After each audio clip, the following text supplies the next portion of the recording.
Swadika, and thank you for joining us on Newsline. We are broadcasting live on NBT, Radio Thailand FM 88, and on NBT World. It's Friday, and I'm Tra Thirakosan.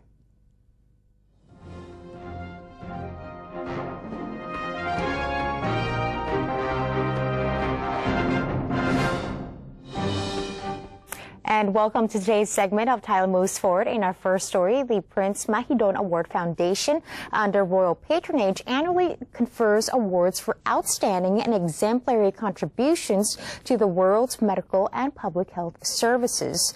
The 2014 laureates are Professor Dr. Akira Endo of Japan and Professor Dr. Donald A. Henderson of the USA. Professor Endo has won the award in the field of medicine for his discovery of statin, which constitutes a major milestone to cardiovascular disease prevention and treatment. Professor Henderson received the Prince Mahidol Award in the field of public health for leading the World Health Organization's smallpox eradication campaign. Our correspondent Sandra Hanutsahat had the opportunity to work with Dr. Henderson, the Public Health Services laureate, about his work and the award. Dr. Henderson, thank you so much for joining us, and congratulations on the award. Thank you. I'm just going to go ahead and ask you my first question. So you headed up the World Health Organization campaign against smallpox, and now smallpox is the first and only deadly disease to have been eradicated from the world. So can you tell us what were the key factors that led to this success? I think one of the key factors that led to our success in smallpox was to realize that the people that we really have to vaccinate are the people, that our job is in the people we have to work with to get them to understand what we need and to participate in the planning and development.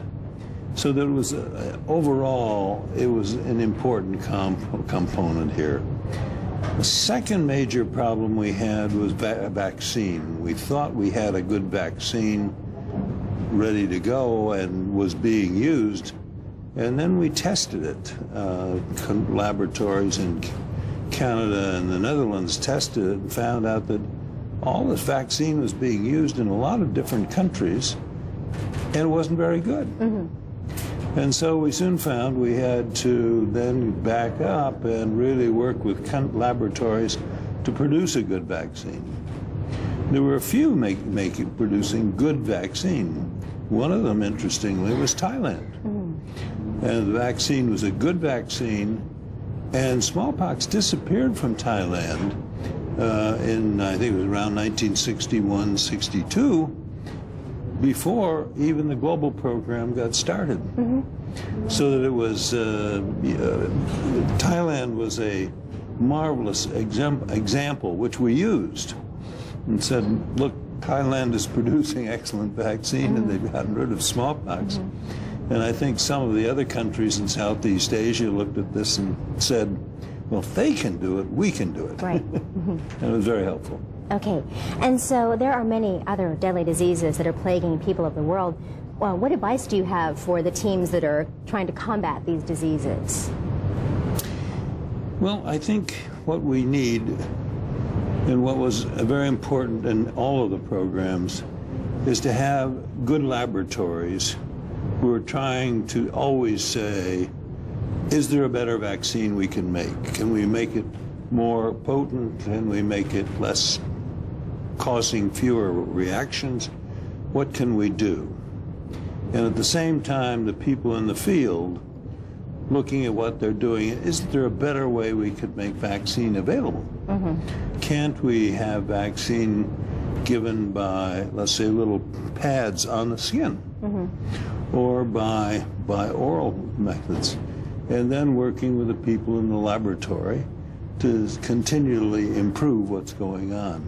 At the same time, you have to get the people in an area interested and willing to be vaccinated. And we've run into too many circumstances where the people in the health department said, well, we'll just get the Army in and the police, and they'll go around with us and they'll do it. That was always a disaster. the people ran off. They didn't want to be vaccinated by the army and police. But so that it has to be, you've got to be working with the people in all of this, and they will do a good job. Okay. And I have to ask you, what does the Prince Mahidol Award mean to you and to your work? Well, I think the award means a lot, specifically because it was just a wonderful team of people that worked with me. An awful lot of them young people. And this award is, I'm sure, will warm the hearts of many of them, because I know how many of them work day and night, giving up things that even families and what have you, very difficult circumstances. And they feel very personal about the smallpox program, even though they haven't worked on it for 30 years. There are still, they keep in touch with each other. It's almost a sort of club that we've worked on this, we've achieved it, and they will know, in fact, they knew within hours after the announcement that they were, the program was again getting another award, and they were very excited about this award. Okay, and now one last question. Looking towards the future, is there anything that you're passionate about, or has your expertise already been recruited for another project? Well, I'd say the one thing that continues to interest me considerably is getting more vaccines and getting more people to be vaccinated, protected, rather than having to depend on getting sick and having to be treated. So, yes, I think there's a lot to be done yet, and we can make vaccines in a better way. We make vaccines that are cause fewer reactions. We can put more vaccines together so you have a single dose. There are many things we can do yet, and there are lots of challenges. At the same time, I'm very gratified by how extensive vaccination is now for how many vaccines. Okay. Thank you so much for speaking with us, and congratulations again on the award. Thank you. Prime Minister General Prayut Chan-o-cha admitted on Thursday he was bothered by the slow progress being made in assisting low-income farmers. At a meeting of senior officials responsible for implementing the government's aid measures for agriculturalists, General Prayut said he was not taking his time addressing the plights of the farmers. He further explained that he was uneasy over the unsolved issues that continue to weigh on farmers, although relevant policies have all been issued. The Prime Minister also revealed that 10 working committees have been set up to coordinate the government's National Council for Peace and Order's efforts on water management, land allocation, and farm produce management. General Prayut added that 60% of budgets for farmers' assistance schemes have already been dispersed to the relevant localities, and he has instructed all involved to work on dispersing the remaining part as quickly as they possibly could. The Thai Prime Minister has agreed with the Myanmar Vice President to speed up the Dawei project. The two countries agreed last November to revitalize the Special Economic Zone scheme after it had been stagnant for months. The Myanmar Vice President, U Nhan Thun, came to Thailand for the meeting on Dawei project in Thailand and had a meeting with the Thai Prime Minister, General Prayut Chan-o-cha, at Government House to discuss its progress. Thai government spokesperson Yongyut Mayalap said the two countries agreed to cooperate closely in the project and also to develop Thai-Myanmar border trade, which is a factor that would drive Dawei project to success. The Thai Premier said at the meeting that he would take the project to talks with the Japanese Prime Minister Shinzo Abe during his official visit to Japan early in February. Mr. Yongyut said the two statesmen also talked about the expansion of cooperation in tourism, fisheries, and labor. Vice President U Nhan Thun has also expressed his satisfaction over the progress of the Myanmar immigrant issue in Thailand. The 52nd Thai-Malaysian General Border Committee, or GBC, meeting took place in Bangkok, where the militaries of both countries discussed expanding cooperation in various areas along the shared border. General Prawit Wongsuwan, the Deputy Prime Minister and Minister of Defense, and Dato Seri Hishamuddin bin Tun Hussein, Malaysia's Minister of Defense, jointly presided as hosts of the meeting at the Army Club in Bangkok. Officials at the meeting acknowledged the work results for joint initiatives set by the high-level committee manned by the Supreme Commanders of both countries. Those at the meeting also acknowledged results of regional border committee meetings and joint security operations and discussed economic collaboration along the shared border. Other topics discussed include suppression of narcotics, human trafficking, contraband, transnational crime and terrorism. Signing of a cooperation agreement also took place.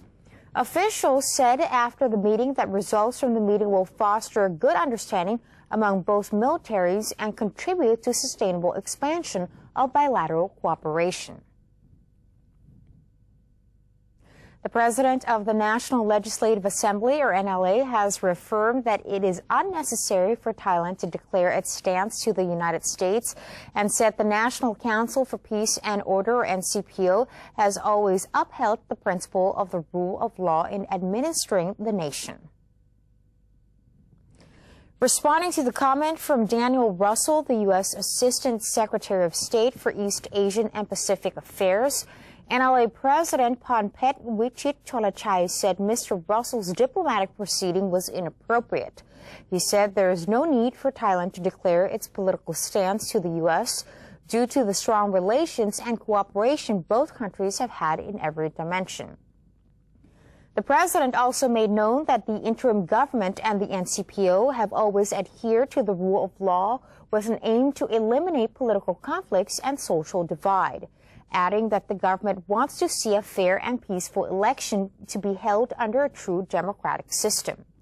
He also took this opportunity to reassure that the proceeding of the impeachment cases against former politicians was in conjunction with a normal parliamentary system and impartiality.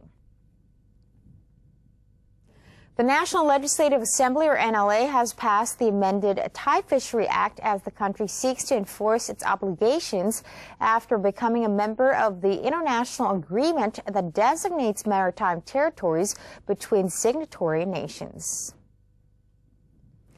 At the NLA session, the fishery bill was brought to the table for its final deliberation before being passed into law, with amendments made to Sections 61, 65, and 91, which stipulate conditions and restrictions under the new agreement.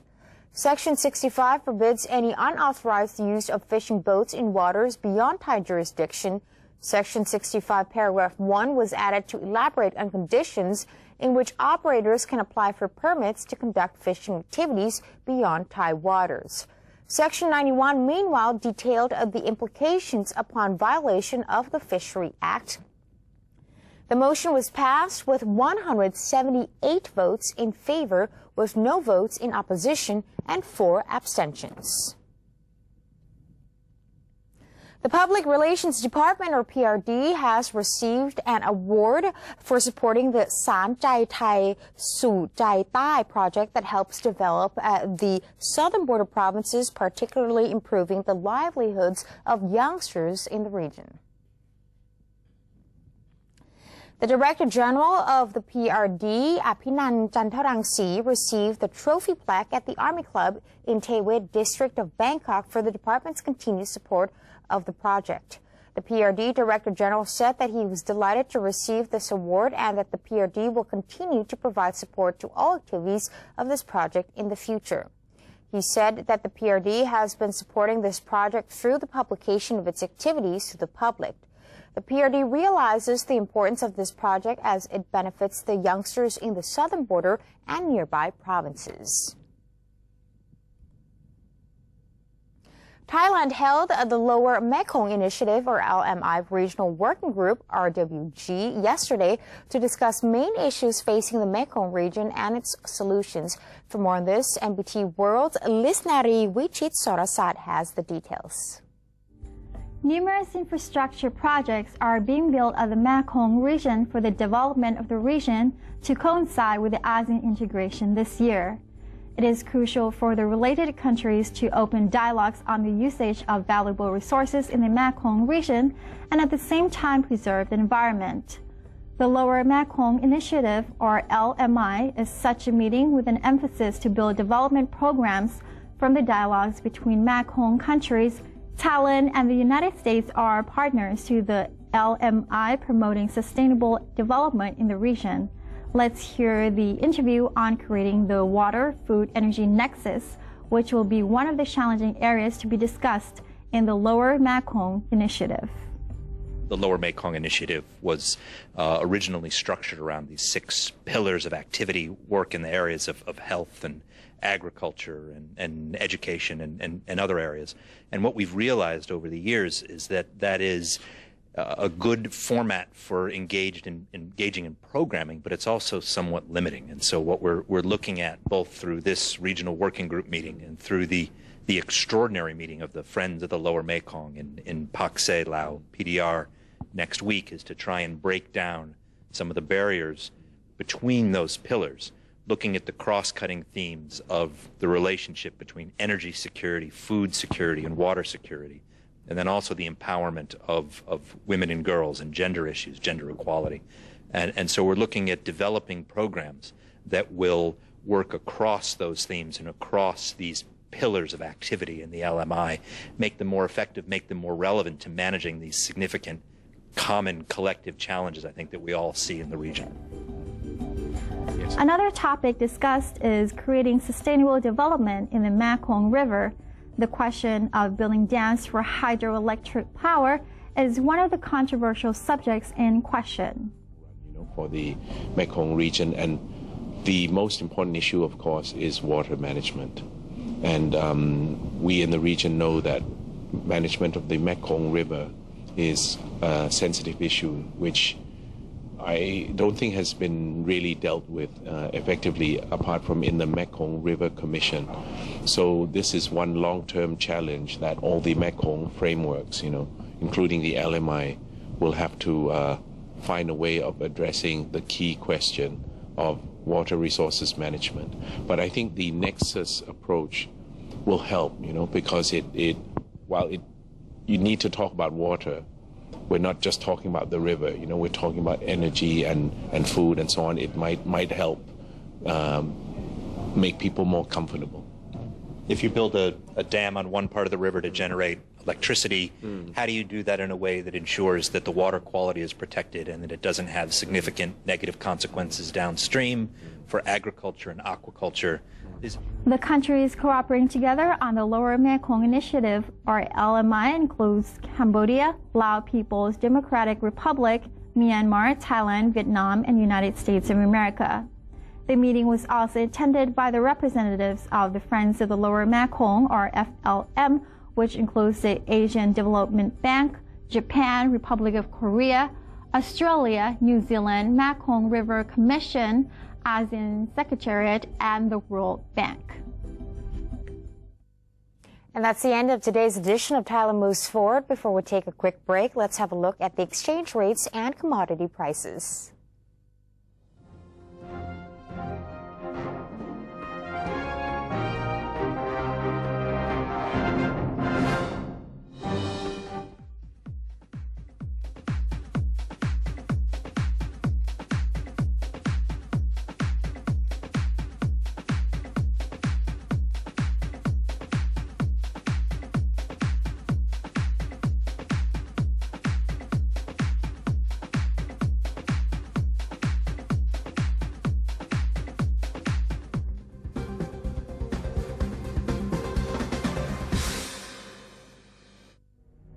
To maintain a strong nation, Thailand is promoting 12 core values for the good of the people.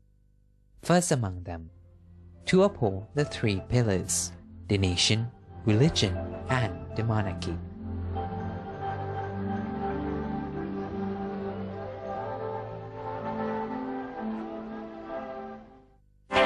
NBT World a 24-hour English language television service operated by the National News Bureau of Thailand, or NNT. It is designed to bring the most reliable information about Thailand to the international community. NBT World is available on various platforms, including via C-band set-top boxes, GMMZ Channel 202, PSI Channel 272, and a live stream on thainews.prd.go.th/newsing. You can also follow us on facebook.com/NNT News or download the PRD News EN application on your smartphones. NBT World, a vision of Thailand. How could you do that to me? Stop it! Huh? Don't you get it? I don't need you anymore. Enough! We're through. There's someone else in my life. Say no to the past. Bring your own bag. Say no to plastic.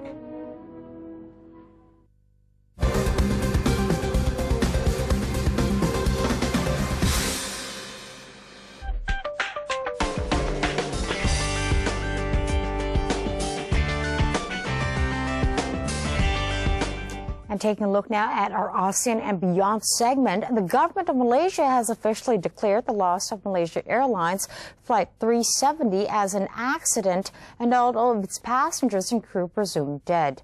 But the search for the missing Boeing 777 will continue. The formal declaration read yesterday by the Civil Aviation will allow the families of those presumed dead to continue the compensation process with the airline or with insurers. MH370 disappeared from the radar on March 8, 2014, after taking off from Kuala Lumpur en route to Beijing. It is believed to have gone down in the Indian Ocean far off the western coast of Australia.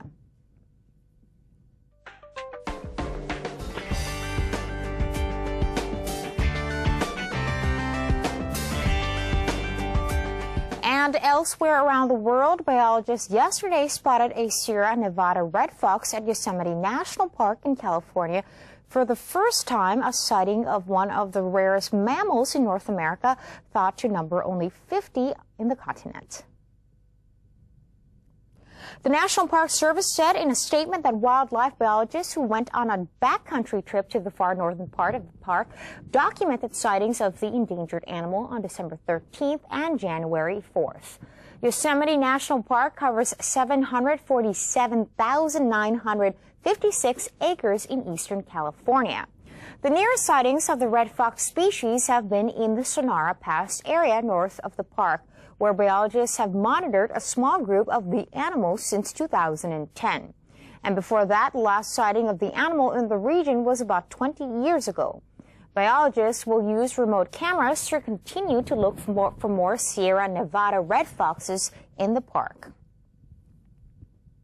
And that's it for today's edition of Newsline. For any comments or suggestions, please feel free to email them to us at newsline.mbt@gmail.com.